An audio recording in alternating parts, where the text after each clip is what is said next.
Odisha police रास्ता उपरे आपण मानक पाई एणु आपण माने रास्ता को न बाहरी घर भितर सपरिवार खुशी रे एवं सुरक्षित रुहंतु एवं अन्य मानक सुरक्षा रहिया को दियंतु।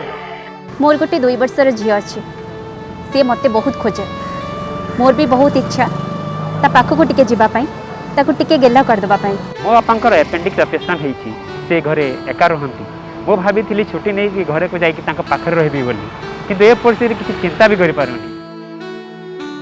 लोक जदि बिना कम जदि रास्ता न आसते आम भी टिके समय पाई था निज परिवार संगे समय बितेवाई।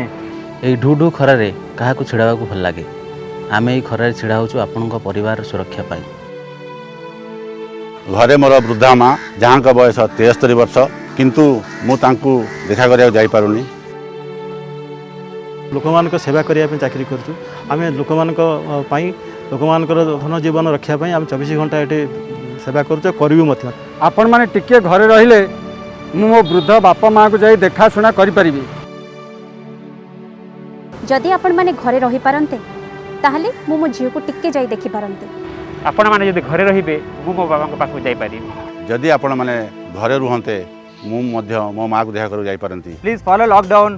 Please stay home. Stay home. Stay safe. Stay home. Stay safe. घरे रुहंतु सुरक्षित रुहंतु।